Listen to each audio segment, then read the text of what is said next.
8 साल का एक बच्चा 1 रुपये का सिक्का मुट्ठी में लेकर एक दुकान पर जाकर कहा, क्या आपके दुकान में ईश्वर मिलेंगे? दुकानदार ने यह बात सुनकर सिक्का नीचे फेंक दिया और बच्चे को निकाल दिया। बच्चा पास की दुकान में जाकर 1 रुपये का सिक्का लेकर चुपचाप खड़ा रहा। ए लड़के, 1 रुपये में तुम क्या चाहते हो? मुझे ईश्वर चाहिए, आपके दुकान में है। दूसरे दुकानदार ने भी भगा दिया, लेकिन उस अबोध बालक ने हार नहीं मानी। एक दुकान से दूसरी दुकान, दूसरी से तीसरी, ऐसा करते करते कुल 40 दुकानों के चक्कर काटने के बाद एक बूढ़े दुकानदार के पास पहुंचा। उस बूढ़े दुकानदार ने पूछा, तुम ईश्वर को क्यों खरीदना चाहते हो? क्या करोगे ईश्वर लेकर? पहली बार एक दुकानदार के मुंह से यह प्रश्न सुनकर बच्चे के चेहरे पर आशा की किरणें लहराईं। लगता है इसी दुकान पर ही ईश्वर मिलेंगे। बच्चे ने बड़े उत्साह से उत्तर दिया, इस दुनिया में माँ के अलावा मेरा और कोई नहीं है। मेरी माँ दिन भर काम करके मेरे लिए खाना लाती है।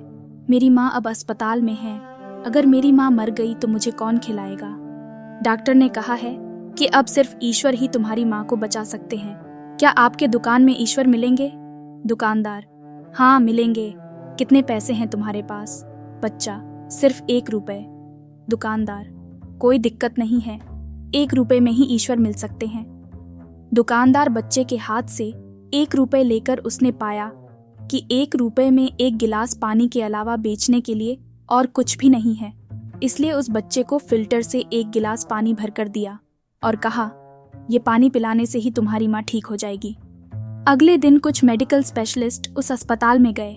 बच्चे की माँ का ऑपरेशन हुआ और बहुत जल्द ही वह स्वस्थ हो उठी।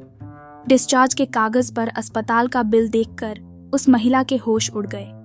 डॉक्टर ने उन्हें आश्वासन देकर कहा, टेंशन की कोई बात नहीं है। एक वृद्ध सज्जन ने आपके सारे बिल चुका दिए हैं, साथ में एक चिट्ठी भी दी है। महिला चिट्ठी खोलकर पढ़ने लगी। उसमें लिखा था, मुझे धन्यवाद देने की कोई आवश्यकता नहीं है। आपको तो स्वयं ईश्वर ने ही बचाया है। मैं तो सिर्फ एक जरिया हूँ। यदि आप धन्यवाद देना ही चाहती हैं तो अपने अबोध बच्चे को दीजिए, जो सिर्फ 1 रुपये लेकर नासमझों की तरह ईश्वर को ढूंढने निकल पड़ा। उसके मन में यह दृढ़ विश्वास था कि एकमात्र ईश्वर ही आपको बचा सकते हैं। विश्वास इसी को ही कहते हैं। ईश्वर को ढूंढने के लिए करोड़ों रुपए दान करने की जरूरत नहीं होती।